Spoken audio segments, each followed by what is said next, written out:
O smartphone, gente, por ele ser um aparelho pequeno, deixa eu pegar aqui o meu. O que acontece?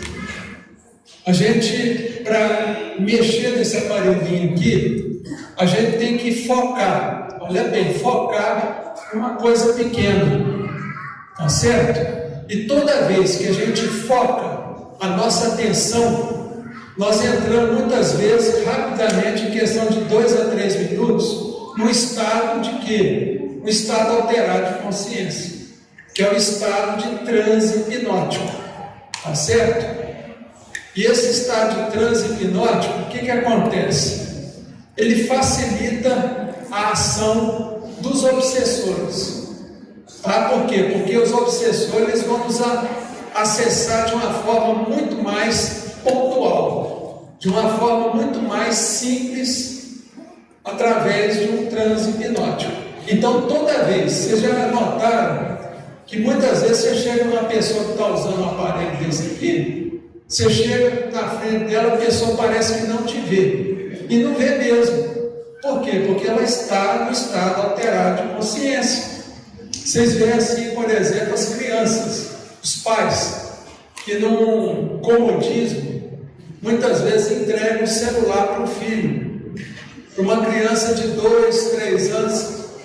Para quê? Para que aquela criança fique quieta, fique quietinha. É claro que a criança começa a brincar aqui, gente, ela entra em estado de transe, tá? Ela fica quieta mesmo, caladinha. E aí nisso, gente, a pessoa fica muito vulnerável à ação da obsessão, tá? Porque a gente vê, por exemplo, Allan Kardec, lá no Livro dos Médiuns, que ele fala o seguinte, que a obsessão é uma ação persistente de um espírito mau sobre uma pessoa. E esses espíritos, eles podem utilizar um monte de formas para nos acessar. E uma delas é através da hipnose.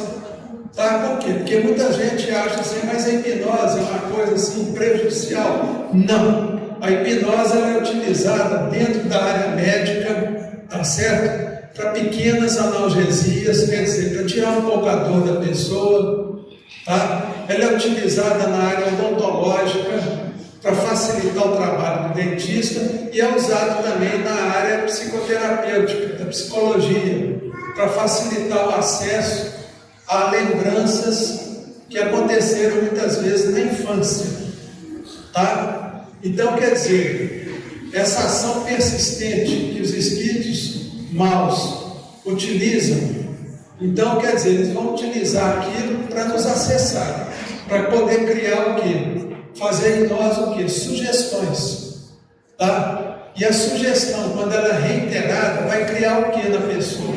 Um condicionamento, tá? E a pessoa fica condicionada a determinado pensamento. Então, vocês vejam, por exemplo, vocês já ouviram falar do transtorno obsessivo compulsivo, que é o famoso TOC, tá? O TOC, ele começa de que forma, gente, na pessoa? Ele começa na pessoa através de quê? De uma ideia, tá? Uma ideia obsessiva que pode ter sido implantada por espíritos, tá? Geralmente é o espírito que faz isso. E aí, o que acontece? A pessoa, para ela poder aliviar aquele sofrimento, aquela ideia obsessiva, ela vai criar uma compulsão. Então, eu vou dar um exemplo para vocês. Por exemplo, o sujeito, ele fica preocupado, ele cria uma ideia de que vai entrar um ladrão pela porta da cozinha.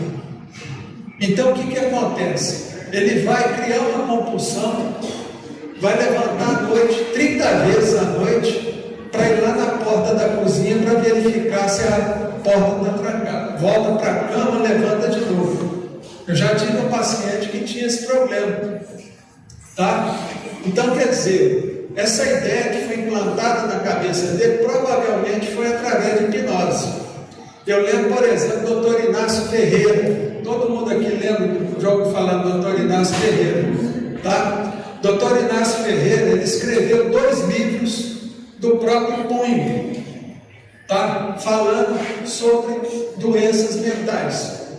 E o doutor Inácio ele deixou bem claro uma coisa, que em todos os problemas que ele analisou durante décadas de profissão, ele chegou à conclusão seguinte, que a maioria dos transtornos mentais, das doenças mentais, começam com uma ação persistente, obsessiva, tá? E essa ação obsessiva que os espíritos fazem na pessoa, pode lesar o que? A matriz cerebral, a parte cortical nossa aqui, do nosso cérebro.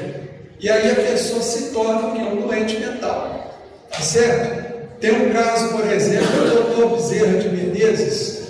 Ele escreveu um livro, Loucura sobre o Novo Prisma. Esse livro ele escreveu do próprio punho, quer dizer, não foi psicografado, tá? E lá ele relatou um caso de um filho dele, tá?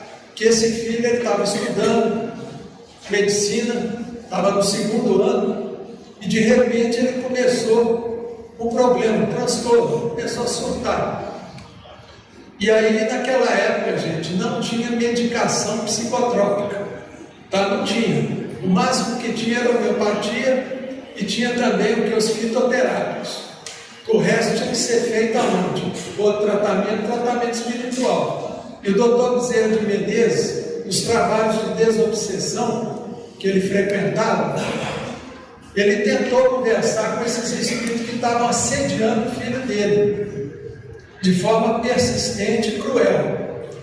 E aí esses espíritos falaram para o doutor Bezerra o seguinte: olha, Bezerra, nós estamos querendo te atingir, mas só como nós não conseguimos te atingir, nós vamos atingir o que? O seu filho, para poder você sofrer. E nisso ficou, gente, uns 2 anos, o doutor Bezerra tentando convencer esses espíritos. E aí depois ele aconteceu o seguinte: o filho já não conseguia ir para a aula, tudo estudar, tinha que ficar em casa contido. E aí depois os espíritos eles foram esclarecidos e resolveram deixar aquele rapaz. Mas aí o espírito obsessor, ele chegou para o doutor Bezerra e falou: Bezerra, você me desculpa, nós deixamos seu filho, mas só que agora o cérebro dele está lesado de forma irremediável. E foi para o resto da vida aquilo. O rapaz nunca mais voltou a ser o que era. Tá certo? Então hoje em dia, gente, nós temos que cuidar, tomar muito cuidado com as tecnologias novas que tem aí, que estão sendo oferecidas. Tá? Por quê? Porque essas tecnologias, elas muitas vezes, vocês têm que lembrar o seguinte, gente, são coisas muito boas, ajudam demais as pessoas. Tá? Hoje a gente pode estudar através da internet, pode fazer cursos, tá certo? Mas tem um outro lado escuro da internet, tá? E é esse lado que muitas vezes está atingindo as pessoas. Para vocês terem ideia, gente, depois que surgiu o smartphone, em 2012, a partir de 2012, a estatística mostrou que o suicídio, a taxa de suicídio mundial, ela cresceu 200% desde 2012 para cá. Tá? Hoje, a cada 40 segundos, alguma pessoa no planeta comete suicídio. Tá? E a gente tem visto que por trás desses fatos que têm acontecido, as pessoas estão ali envolvidas com a internet, com o smartphone. Tá? Então nós temos que tomar muito cuidado, isso em relação aos filhos, tá? Principalmente meninos pequenos, tá? Que estão ali naquela fase de crescimento, e procurar o quê? Disciplinar o uso dessas tecnologias, tá? E os pais vão ter que fazer um sacrifício de quê? De dar o exemplo, tá certo? Porque é muito comum o pai muitas vezes chegar para um filho e falar: meu filho, você não pode fazer isso, mas ele mesmo está ali fazendo. Tá? E a gente tem visto a desagregação familiar que está acontecendo por causa dessas tecnologias. Tá? Vocês vejam, por exemplo, eu já vi muito caso, inclusive caso que a gente acompanhou, de casal chegar para nós, casal que já está aí casado há 3 anos, chegar para nós e falar que não conseguia ter filhos. Conseguia ter filhos. E era um casal de médico. O marido era neurologista, a mulher era pediatra. Aí eu cheguei para ela, eles foram lá no consultório, um sentou de um lado, outro do outro. E aí eu perguntei para ela: ô fulano, o que vocês fazem à noite? Aí ela me respondeu: bom, à noite a gente deita na cama e começa a estudar, olhar, ver artigos, tudo, através do smartphone. Você faz isso, ele faz, também faz. E ele fica ali, depois a gente vira para um lado e dorme. Tá certo? Não faz nada mais. Eu falei: mas aí, olha bem, gente, vocês não têm contato íntimo há quanto tempo? Olha bem, um casal novo, com 3 anos de casado. Eu falei: quanto tempo vocês não têm contato íntimo? A moça me falou: tem mais de 6 meses. Isso ela falou na frente do marido. Eu falei: bom, não tem jeito de ter filho mesmo. Então vamos ver. Aí eu expliquei essa questão da hipnose do smartphone. Eu falei: ó, na hora que você está ali no smartphone, você está naquele estado de transe, chega o espírito do seu lado e fala assim: você está vendo aquele marido ali? Como é que você casou com o homem daquele? Sujeito barbudo, coisa feia, parece o seu pai. Olha bem, aquilo ali na hora, a pessoa ela perde o quê? O libido. Aí chega lá no marido e fala a mesma coisa: nossa, mas que mulher você foi arrumar? Uma mulher esquisita e tal, não olha para você.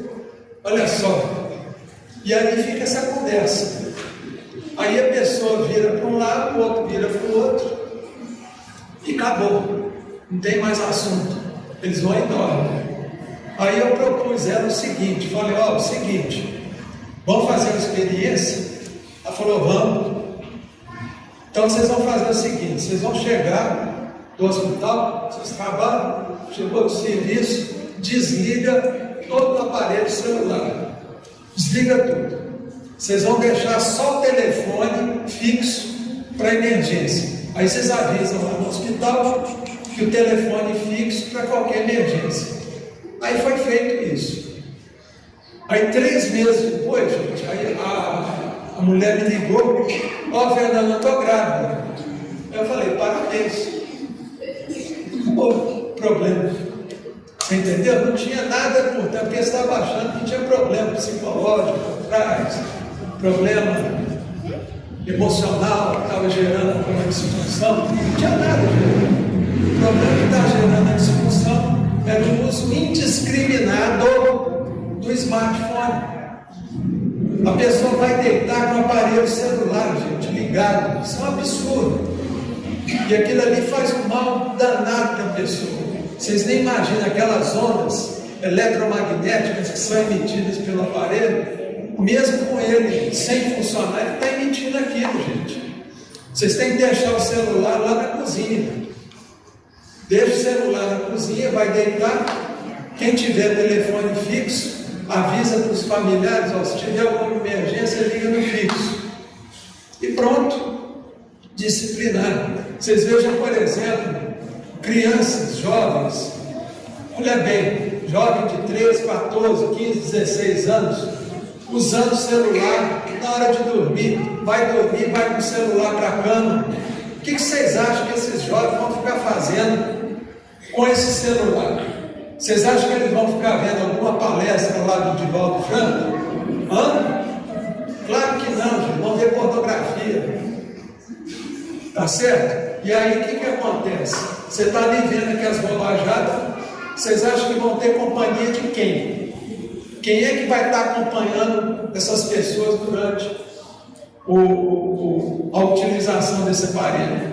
Só espíritos sofrendo, espíritos das trevas, espíritos maus vão estar ali junto, influenciando aquele jovem, falando para o jovem: você tem que usar droga, porque sua vida é uma droga. Vocês têm que ir contra os pais, porque seus pais não sabem nada. É o que vem com essa na cabeça. E isso aí, gente, a gente está vendo o quê? Que tem jovens, pessoas que estão criando memórias falsas. Memórias que nunca existiram. e que são implantadas na pessoa, geralmente através de um processo hipnótico, tá? Então isso acontece demais, está acontecendo muito, gente. E hoje nós temos, por exemplo, as pessoas que estão ficando viciadas em smartphone. Olha bem, viciadas. E o vício do smartphone, gente, ele é equiparado ao vício do jogo e até o uso de cocaína. Olha bem como é que é poderoso esse vício, tá certo? Por que esse vício ele é desencadeado? Da mesma forma que é desencadeado qualquer outro vício. Vou falar uma coisa mais leve para vocês entenderem. Por exemplo, tem gente que é viciada em chocolate. Por que vocês acham que a pessoa é viciada em chocolate? Porque o chocolate é ruim? Claro que não, é bom. Tá? Porque quando você come o chocolate, você está liberando o quê? Um neurotransmissor que chama dopamina. E esse dopamina, esse neurotransmissor, ele gera o quê? Uma recompensa para a pessoa acha bom, ela tem uma descarga de dopamina. E aquilo ali acontece de forma contínua. Com o celular é a mesma coisa. O jovem, a jovem, o adulto, ele entra, por exemplo, lá no Instagram e aí posta alguma coisa e fica ali atrás de curtida. Então, quer dizer, cada vez que a pessoa é curtida, libera um pouquinho de dopamina. E aquilo vai gerando o quê? Uma dependência. A pessoa fica viciada naquilo. Por quê? Porque é bom. Tá? Eu nunca vi ninguém ficar viciado em coisa ruim. Olha bem, gente. Tá? Nós não vamos entrar em detalhes aqui, porque para não despertar muita coisa aí dos jovens. Mas olha bem, gente. Tá? Então, quer dizer, o smartphone, ele causa dependência? Causa. Nós já vimos um caso, por exemplo, de uma criança de 9 anos que deu um problema muito grande dentro de um avião, porque o comissário falou, gente, tem que desligar o aparelho.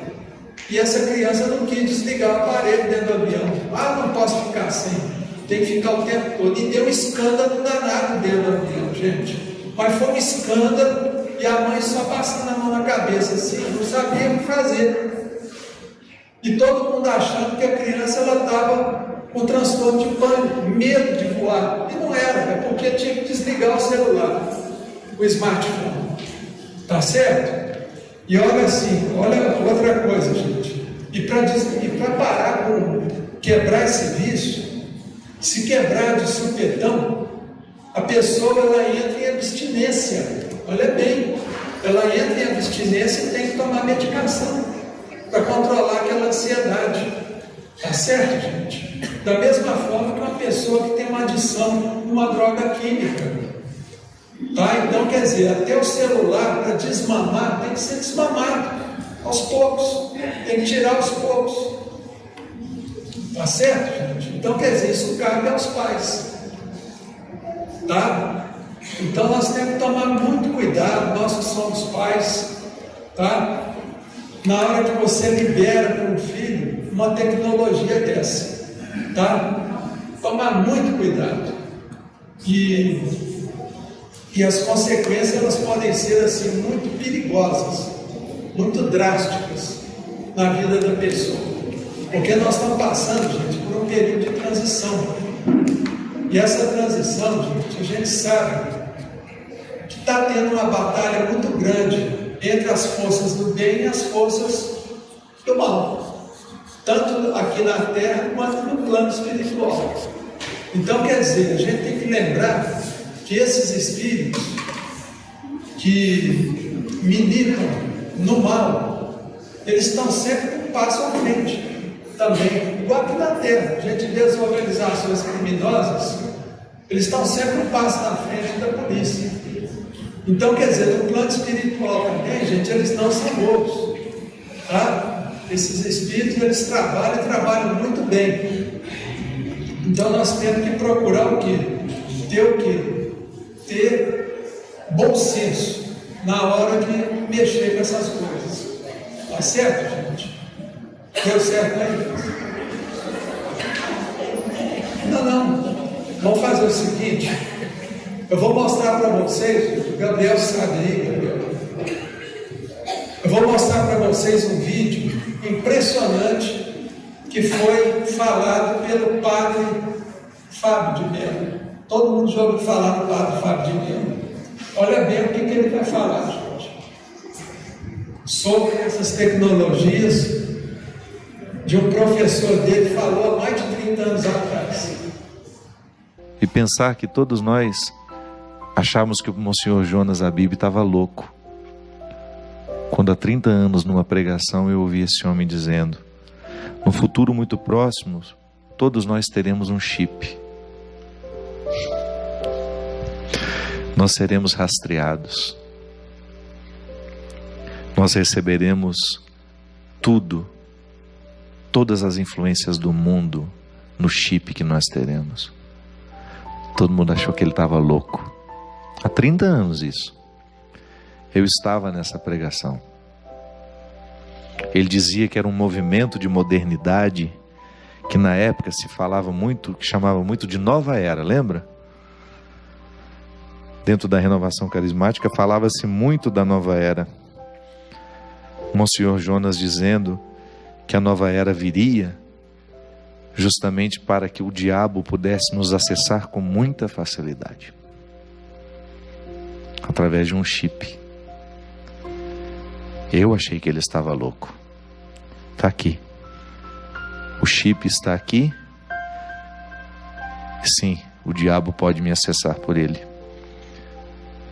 para me retirar das pessoas que me amam, para me levar à traição, para me levar a uma exposição daquilo que eu tenho de pior, para me fazer ser deselegante com as pessoas, para eu ficar prestando atenção numa tela pequena que me priva do mundo que está à minha volta, ou então para me fazer ficar interessado por um mundo que não é meu, que não tem absolutamente nada a ver comigo, que não me enriquece em nada e que só me retira o tempo, que é o que a gente tem de mais precioso. Então vocês viram impressionante, gente, que ele falou: diabo aí vocês entendam como espíritos maus, tá? A gente transfere aqui tudo. Mas é isso aí, gente. Ele está acessando o mundo, está acontecendo tudo isso aqui que o Monsenhor falou há 30 anos atrás. Tá certo, gente?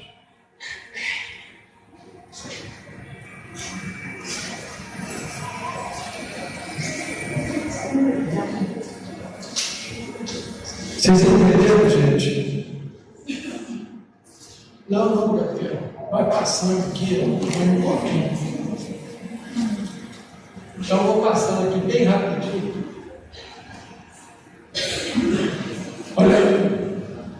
Olha só, gente. A obsessão, qualquer que seja a sua natureza, independente da mediunidade, se encontra de todos os graus, em grande número, em pessoas que nunca ouviram falar em espiritismo. Então, quer dizer, a obsessão, gente, é uma coisa democrática. Acontece em qualquer lugar, seja pessoa ateu, seja o que for. Tá? Por quê? Porque a obsessão, ela não escolhe religião. Tá? Passa. Rapidinho. Então, só voltando aqui para a gente lembrar, as técnicas utilizadas pelo obsessor é ação persistente, telepatia, hipnose, envolvimento fluídico, ideia fixa e magnetização. Então nós já falamos mais ou menos disso. Pode passar. Pode passar também. Pode passar. Então, a hipnose, a obsessão, só que para a gente ter uma ideia, é aquela que começa com a sintonia mental, envolvimento fluídico que acontece, tá? E aí a hipnose, ela é uma ferramenta que a espiritualidade inferior está utilizando para nos acessar. Porque no estado hipnótico, gente, o que acontece? As defesas que a gente tem do consciente, elas são o quê? Burladas. Então toda mensagem que chegar, ela já entra direto no inconsciente, sem que a pessoa perceba. Eu vou dar um exemplo para vocês. Vocês assistem futebol, não assistem? Vocês já viram aquelas mensagens que aparecem na hora do jogo, que aparecem assim, não dá para a gente ver, um flashzinho? Tá, isso acontece, por exemplo, no programa Silvio Santos, quando ele faz a propaganda Jequiti. Então aparece assim, a gente fala, mas não deu para ver? Não, mas o seu inconsciente gravou tudo. Tá certo? Foi direto para o inconsciente. Tá? É o que a gente chama de mensagem subliminar. Agora eu vou ampliar isso aqui, gente, para vocês entenderem. Pronto. Então, a hipnose é uma coisa muito simples, gente. Muita gente acha que é um processo complicado. Só para vocês terem uma ideia, o primeiro sujeito que fez hipnose foi em 1842. Ele era um médico escocês, o nome dele era James Braid. Ele era um cirurgião. E ele desenvolveu a técnica para quê? Para poder fazer pequenas cirurgias com uma certa analgesia, quer dizer, para a pessoa não sentir dor. Tá?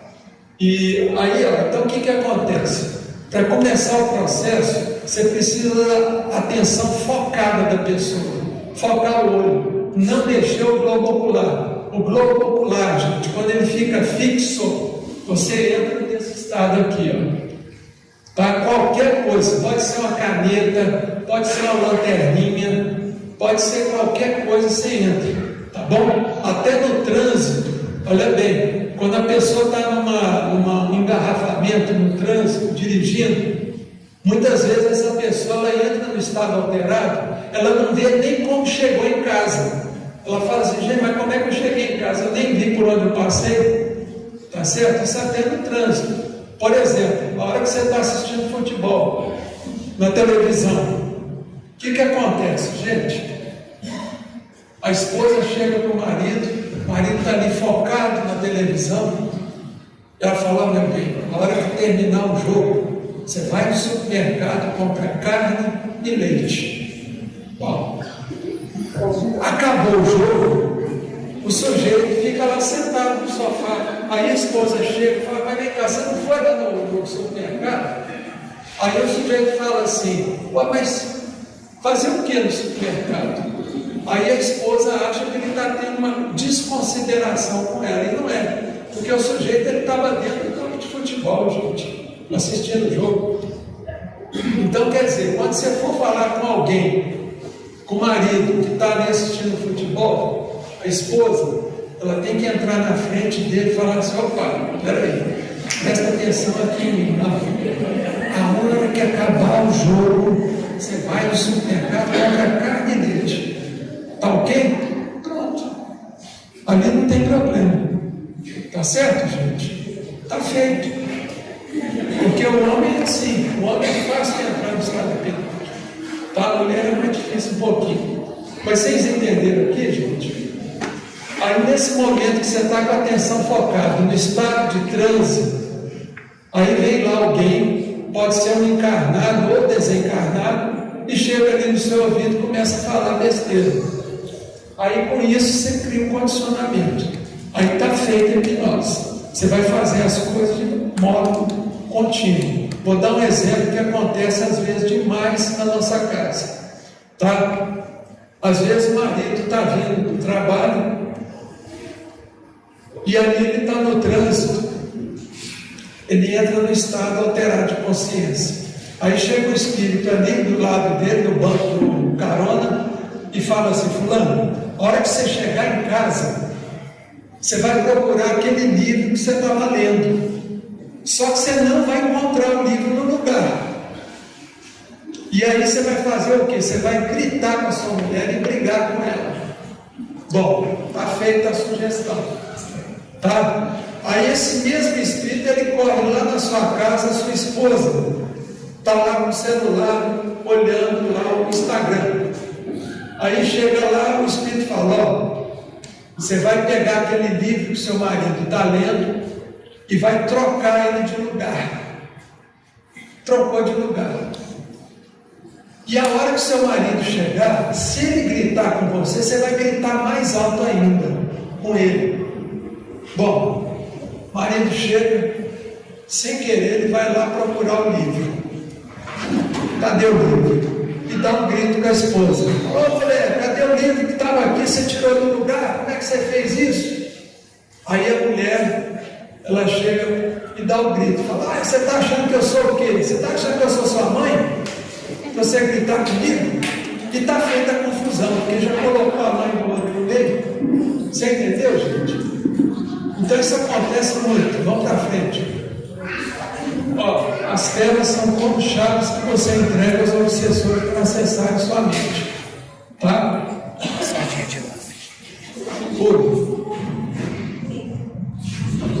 Meio de entrar em estado hipnótico, pode pôr rapidinho. Ó, é o que nós estamos falando aqui, ó. Tá certo?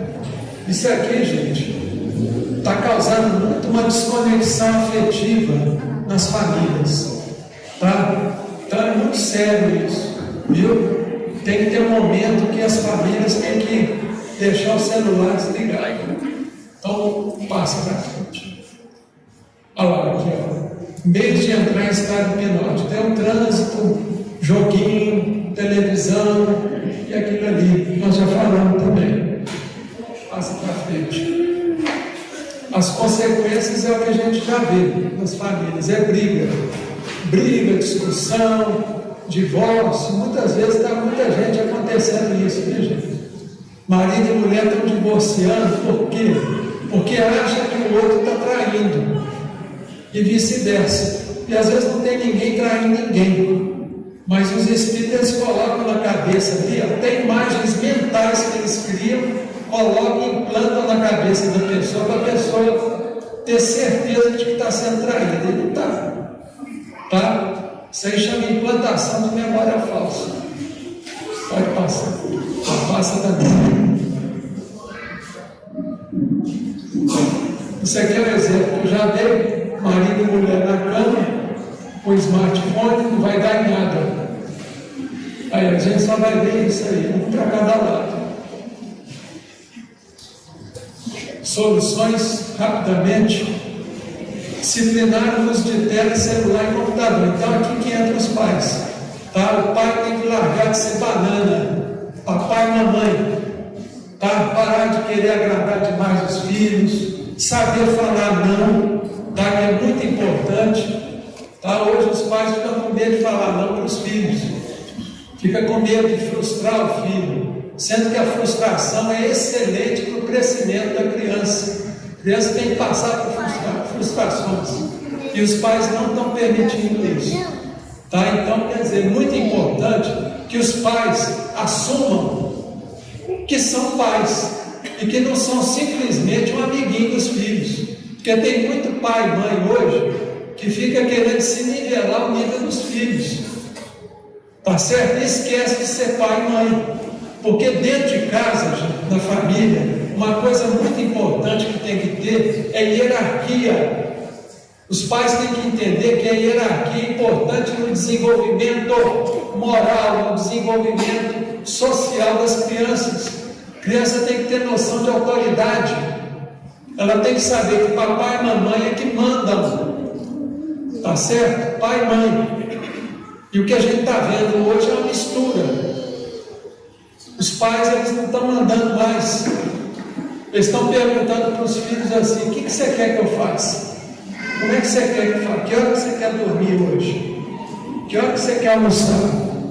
Tá? E nós estamos vendo também, gente, uma quebra da autoridade paterna. Tá? Isso aí chama síndrome do eclipse. Eclipse é quando você tampa do eclipse paterno. Está acontecendo demais. E quem está provocando essa síndrome do eclipse paterno são as esposas, tá? Que estão muitas vezes desconsiderando os maridos. Você vê que antigamente a criança estava com fome, fala: não, vamos esperar o papai chegar. A hora que o papai chegar, eu vou servir a mesa, o almoço. Hoje não. As mães falam assim: não, ó, pode ir comendo. A hora que seu pai chegar, ele come na panela que sobrou. Tá certo? Então isso está errado, gente. A criança perde a noção de limite. Porque o que faz a criança ter limite, gente, o jovem, o adolescente, é aquela noção de autoridade.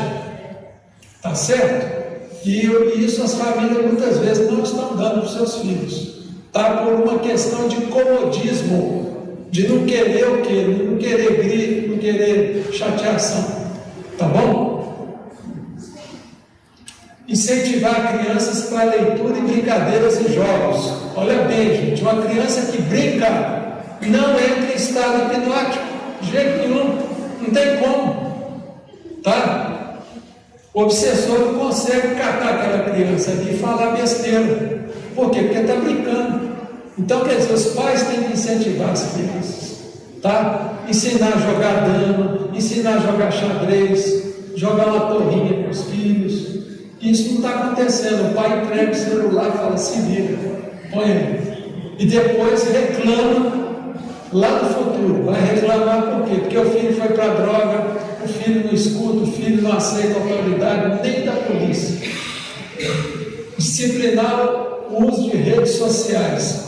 Essas tecnologias aí tem que ser muito disciplinadas, gente. Por quê? Porque o que a gente vê na rede social é o quê? É verdade ou é mentira? A maioria das pessoas que se mostram numa rede social, elas colocam filtro. Elas não se mostram como são. Tá? Então, quer dizer, a gente só vê perfeição aonde? Em Facebook e Instagram. Porque na vida real isso não acontece. Tá certo, gente? E as pessoas ficam querendo mostrar o que não são. Colocar limite no uso de tela de criança. Isso aí dói, gente. Dói. Dói para os pais, vai ser difícil, vai ter um pouquinho de briga, tá? Mas os pais têm que colocar isso, essa disciplina, porque a criança, ela gosta de disciplina, ela gosta de rotina, tá certo? Então é importante que os pais lembrem disso. Confiscar tela das crianças e jovens na hora de dormir, isso é muito importante, gente. Você não sabe o que o jovem fica fazendo lá no escurinho do quarto, tá? Então, por favor, confisquem. Vai doer sim. Mas quem é que manda em casa? É o filho ou são os pais? São os pais. Então, vocês têm que ter coragem de falar não. De falar, ó, basta, não vai ter, não vai levar nada, vai desligar. Agora, vocês têm que ter também o bom senso de também desligar o celular, de dar o exemplo, porque não adianta ficar pedindo para os filhos se você e o seu marido não dão exemplo, que vai causar o quê? Vai causar uma dissonância na cabeça da criança. A criança vai falar, mas meu pai fala uma coisa e faz outra. Que história é essa? Cambada de hipócrita. É isso que passa na cabeça deles. Prestem proteção antes de usar algum tipo de tela. Eu sei aqui que tem muita gente que usa computador profissionalmente, tá? Então o que tem que fazer, gente, é fazer uma prece, pedir aos bons espíritos que protejam, tá? E quem mexe com tela aqui profissionalmente, procura a cada 30 minutos fazer um exercício, mexendo, levantando da cadeira. Aqui, vou mostrar aqui os dedos, na região occipital. Faz uma massagem e olha para cima, para os lados e para baixo, procurando movimentar o globo ocular. Tá certo, gente? Para quem trabalha com tela. Aqui, ó, o que eu falei, para quem trabalha com tela, parar a cada 30 minutos e fazer exercício com os olhos. Tá certo? Se o vício em tela estiver instalado, procura ajuda profissional, porque aí tem que ter mesmo, viu, gente? Até medicamento tem que tomar, tá? Por causa da abstinência que dá. Então aqui, gente, eu vou mostrar um videozinho para encerrar nossa palestra. Um vídeo é até engraçado, mas vai mostrar, aí vocês vão perguntar, será que a obsessão pega nessas crianças? Olha só.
Vocês viram aí o que é interessante?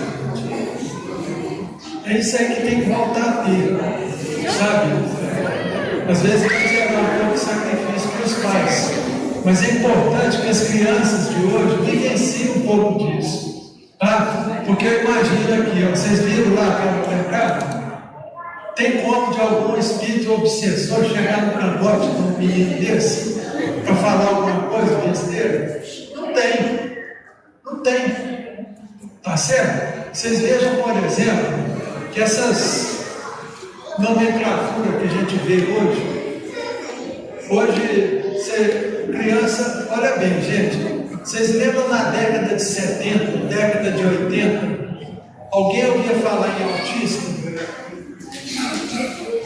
TDA, transtorno de déficit de atenção? Ninguém ouviu falar isso, gente, porque não tinha. Isso aí apareceu depois que as crianças começaram a ficar enfurnadas dentro de apartamento. Tá certo? Apareceu. Tá? E hoje o que a área da psiquiatria mais gosta é colocar nome. Porque vai aparecer um monte de transtorno, eles vão pondo nome, porque acha escolhido.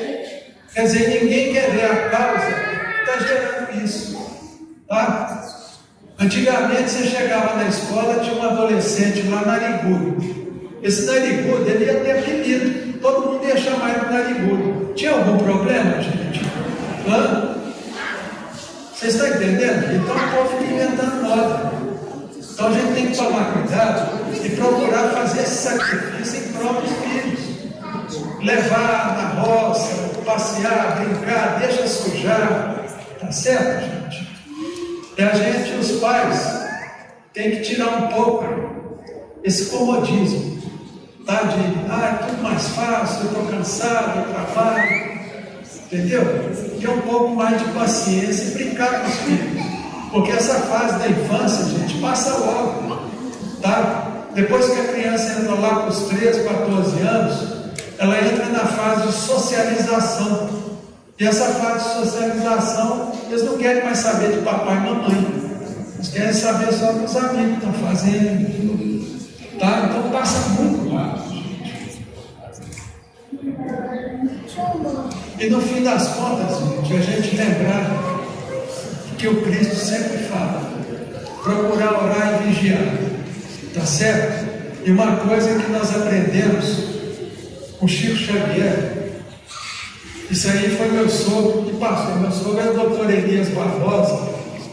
Ele era psiquiatra.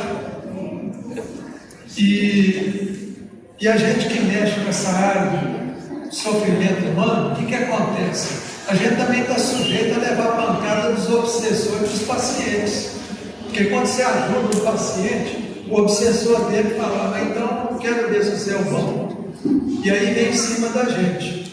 Então o que acontece? O Chico, ele ensinou uma técnica na época, que era fazer o culto do Evangelho todo dia, mas um mini culto, tá? É fazer uma leitura do Evangelho, sem precisar comentar aquela leitura, e fazer uma prece. E nessa prece, pedir aos benfeitores espirituais que coloquem um cordão fluídico de proteção em volta da sua casa ou do seu apartamento. Então, quer dizer, e os pais devem fazer isso, os pais espíritas, pelo menos, fazer isso com os filhos, todo dia, antes de dormir. Não precisa ter hora certa, não. Chama lá para a mesa da cozinha e fala: ó, gente, agora vamos fazer um mini culto aqui para agradecer a Deus pelo dia de hoje. E faz uma prece, uma leitura, tá? Pode ler um outro livro também, tá? Vinha de Luz, por exemplo, lê um trechinho, coisa de 5, 7 minutos, tá? Para poder preservar essas coisas, preservar o lar, porque não está fácil, gente. O assédio espiritual hoje está muito grande, e as pessoas falam: não, mas aqui comigo não vem porque eu sou espírito. Não, mas vem em cima dos espíritos, tá certo? Porque os espíritos obsessores, eles querem acabar com aqueles que trabalham em nome do Cristo. Porque quem já está no mal não precisa. Entendeu a lógica? Eles vão em cima de quem trabalha com o Cristo. Tá? É só lembrar do próprio Cristo. O próprio Cristo, ele era assediado pelas trevas direto. Chico Xavier, São Francisco de Assis. Tá? Então todo mundo sofria a ação desses espíritos. Por quê? Porque são trabalhadores do Cristo. Tá? Porque a maioria dessas organizações espirituais dedicadas ao mal, eles fazem isso o quê? Em relação ao Cristo, porque eles são inimigos do Cristo. E todo aquele que quer trabalhar com o Cristo está sendo vigiado. Tá? Então a gente tem que procurar o quê? Fazer o que vocês estão fazendo aqui, vir no trabalho espírita, fazendo tratamento espiritual, na medida do possível, e procurar fazer o culto do Evangelho todo dia em casa, o mini culto. Tá certo, gente? Então, o que eu tinha para falar, vocês desculpem aí os contratempos da tecnologia, tá certo? E por hoje é só, tá, gente? O livro aqui, nós vamos sortear rapidinho, o meu livro, e esse aqui que é da minha esposa, Helena Barbosa.